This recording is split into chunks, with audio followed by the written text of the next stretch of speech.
अस्सलाम वालेकुम वरहमतुल्लाहि वबरकातुहू। आज फिर तारीख़ी सेगमेंट में एक अजीम और मुबारक शख्सियत के तारफ़ के साथ हाज़िर हुआ हूँ। आज की शख्सियत जो हमारे एक बहुत अजीम हुक्मरान हैं, जिनकी हुक्मरानी पर हुक्मरानों के लिए भी और अवामुन नास के लिए भी काबिल तक़लीद है। अक्सर औक़ात नौजवानों को बताया जाता है कि आप मुसलमानों के हुक्मरान जी ऐसे ज़ालिम थे, वो ज़ालिम थे, लेकिन अफसोस होता है ऐसे हुक्मरानों के बारे में नहीं बताया जाता जो खुदा की राह पर चलते हैं और जिनकी वजह से उनकी हुक्मरानी के दौरान पूरी ज़मीन पर अदल ही अदल होता है, इंसाफ ही इंसाफ होता है। तो मैं नौजवान नस्ल से मुखातिब हूँ कि आप ऐसे नौजवानों ऐसे हुक्मरानों के बारे में भी आपको पता होना चाहिए जिनकी वजह से हमारे इस्लाम भी फ़ख्र करता है उनकी हुक्मरानी की वजह से। आज मैं जिस हुक्मरान का ज़िक्र करना चाह रहा हूँ वो खलीफतुल मुस्लिमीन, अमीरुल मोमिनीन हज़रत उमर बिन अब्दुल अज़ीज़ रहमतुल्लाह अलैह हैं। इस आप लोगों को अगर मेरी ये वीडियो अच्छी लगे और इसी तरह आप चाहें कि मेरी ये वीडियोस आपको मिलती रहें तो मेरे चैनल को लाजमी सब्सक्राइब कर दीजिएगा और इसके साथ बेल आइकन प्रेस कर दीजिएगा ताकि यही मेरी वीडियोस वक्तन फ़वक्तन मिलती रहें। और मैं एक बहुत अहम बात भी आपसे शेयर करना चाहता हूँ, इंशाअल्लाह बहुत जल्द सीरत रसूल सल्लल्लाहु अलैहि वसल्लम पर और उनकी ज़िंदगी से वाबस्ता हम क्या क्या सीख सकते हैं उन पर भी मैं बहुत जल्द एक सेगमेंट शुरू करने लगा हूँ और वो वीडियोस भी आपको इसी चैनल पर मिलती रहेंगी।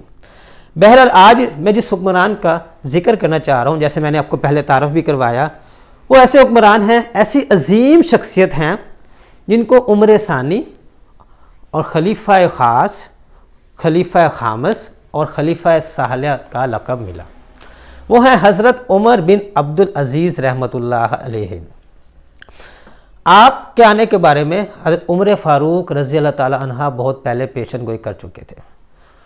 नाफ़िया से मरवी है कि उमर फ़ारूक रज़ी अल्लाह ताला अन्हा फरमाया करते थे, काश मैं अपनी औलाद में से मुझे वो शानदार शख्स मालूम होता जो ज़मीन को इसी तरह अदल से भर देगा जिस तरह वो जुल्म से भर चुकी होगी।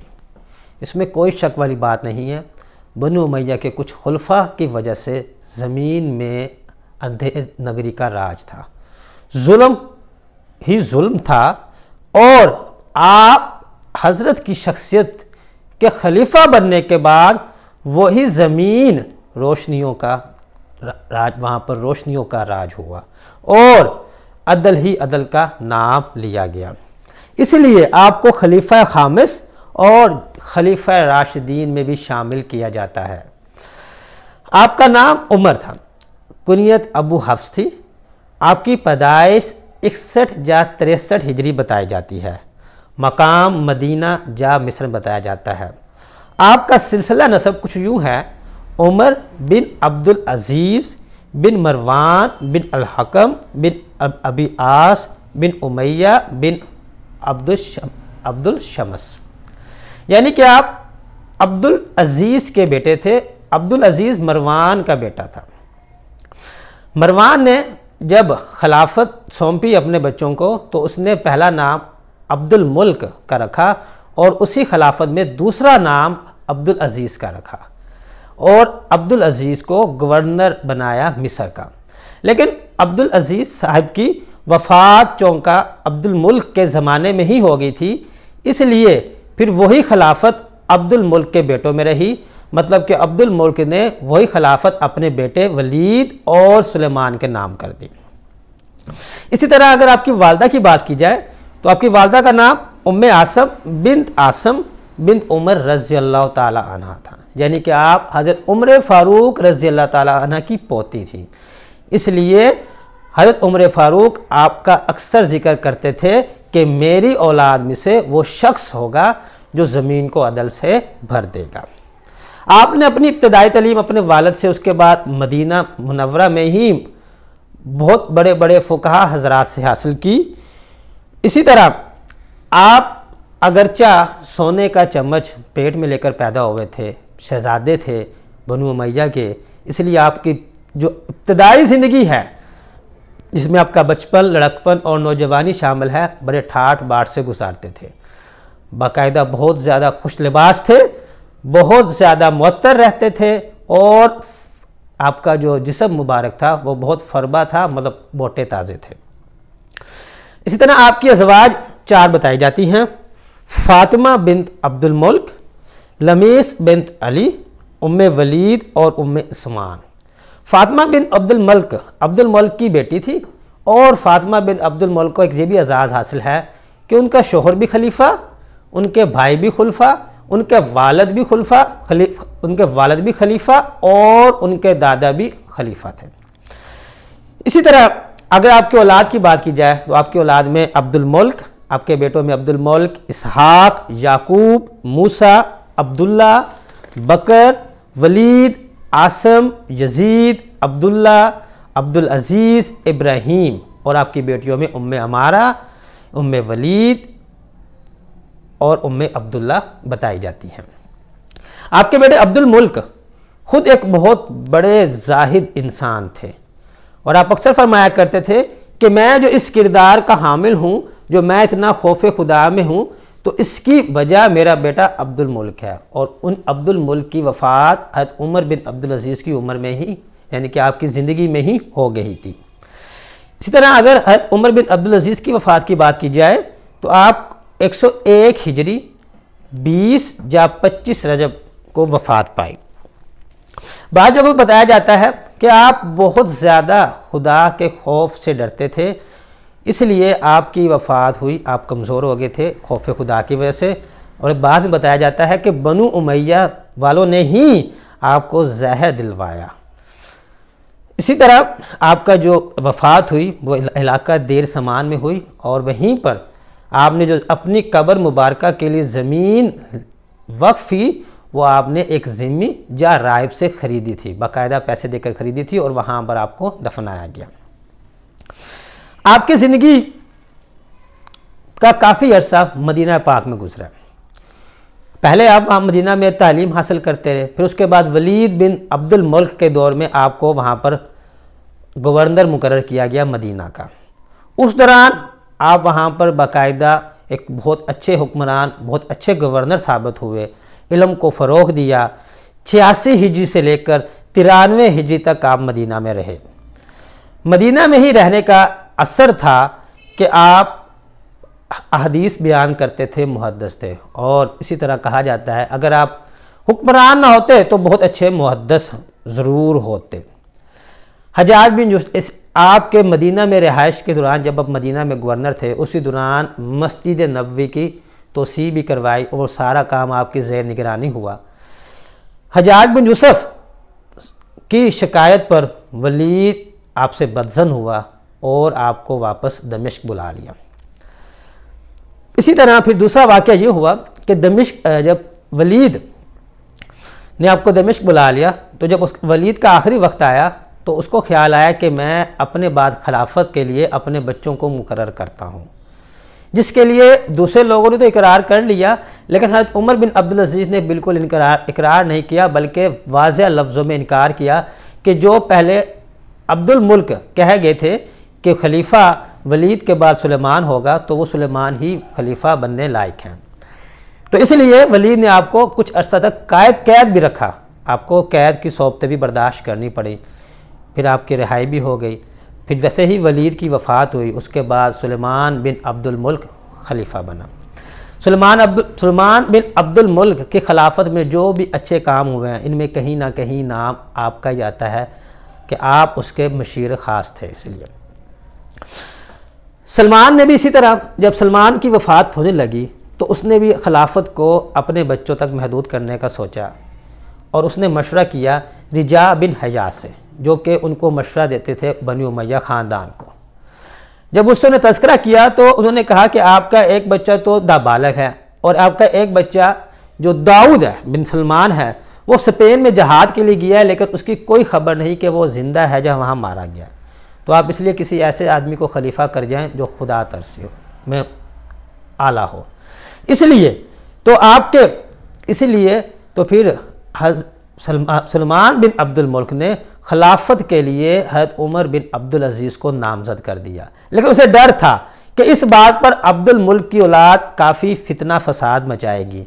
तो इसका उसने ये हल निकाला कि हज़रत उमर बिन अब्दुल अजीज़ की खिलाफत के बाद अब्दुल मुल्क के बेटे यजीद बिन अब्दुल मुल्क को खिलाफत के लिए नामज़द कर दिया, ताकि बनु उमय्या या अब्दुल मुल्क की नस्ल को यही लगे कि हमारी ही नस्ल में खिलाफत रहेगी, कहीं बाहर नहीं जाएगी। इसी तरह आप 99 हिजरी यकम सफ़र को, अब 99 हिजरी 10 सफ़र को खलीफा मुकर्रर हुए। खलीफा बनते ही आपकी जो तबीयत में खुदा खौफी हद से ज़्यादा ऊद कर आई।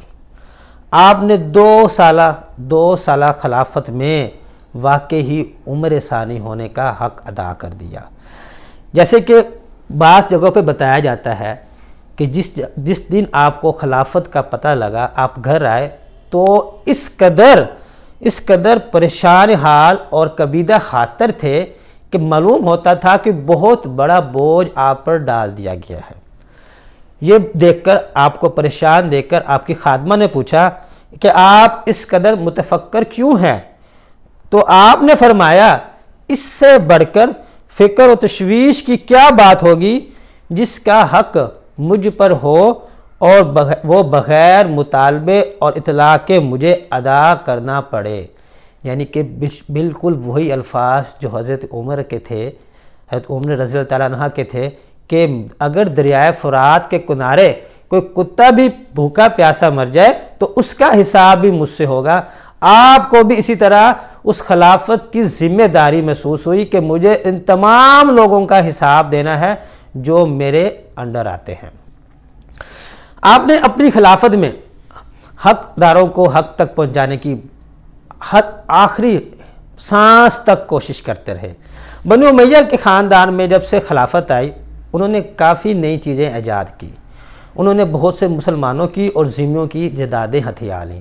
इसी तरह उन्होंने कई लोगों के साथ जुल्म व सितम किए। आपके खलीफा बनते ही आपने सबसे पहला यही काम किया, जो भी ज़मीन थी वो तमाम की तमाम लेकर बनु उमय्या के ख़ानदान से वापस करते रहे। हत्ता कि अपनी भी जो ज़मीनें कुछ अपने पास भी थी, जो जायद रकम थी, जो जायद घर में कोई भी चीज़ थी, वो तमाम की तमाम आपने क्या कर दी, वापस कर दी। इसी तरह आपने चौकीदार और जो दरबारन थे वो भी वापस कर दिए। हत्ता कि फ़ातिमा बिन्त अब्दुल मालिक के पास एक हार था उसके बाप का दिया हुआ, आपने वो भी बैतुल माल में जमा करवा दिया और अपने लिए सिर्फ 2 दरहम तनख्वाह मुकर्रर की। इसी वजह से जब आपने तमाम बनु उमय्या ख़ानदान ज़मीनें वापस करवाई, वो तमाम बनु उमय्या के लोग आपके ख़िलाफ़ हो गए और आपको वक्तन फ़वक्तन तंग करते रहे। आपने कई इस्तिलाहात की जो बनु उमय्या ने इस्लाम से हट कर लगाई थी, यानी कि चुंगी टैक्स मनसूख किया, कैदियों के लिए आपने वज़ाइफ निकाले, जो मकरूज़ ऐसे जो बेबस थे, कर्ज़ अदा नहीं कर सकते थे, उनके लिए आपने कर्ज़ बैतुल माल से अदा किया। 9 मुस्लिमों से हुस्न सलूक की तलकीन की, मुसलमान कैदियों की रिहाई के लिए फ़िदिया दिया। इसी तरह नहरें निकलवाई, कई जगह कुएँ बनवाए, कई जगह मुसाफर खाने बनवाए। आपने रिफाई काम बेइंतहा किए कि लोगों को एक बार फिर हज़रत उमर फ़ारूक रज़ी अल्लाह अन्हा का दौर याद आ गया। इसी तरह आपके वाक़यात में देखा जाए तो एक वाक़े में आपने अदी बिन अरतात को लिखते हैं कि ज़िम्मियों के साथ नरमी और हुस्न सलूक का बर्ताव करो, इनमें से जो बुरा और नादार हो जाए इसकी कफ़ालत करो, अगर कोई इसका रिश्तेदार भी हो तो इसकी भी कफ़ालत करो। जिस तरह तुम्हारा कोई ग़ुलाम बूढ़ा हो जाए, या तो इसे आज़ाद कर दो, या इसकी मरते दम तक कफ़ालत करो। ये हकूक़ आपने ज़िम्मियों को दिए। इसी तरह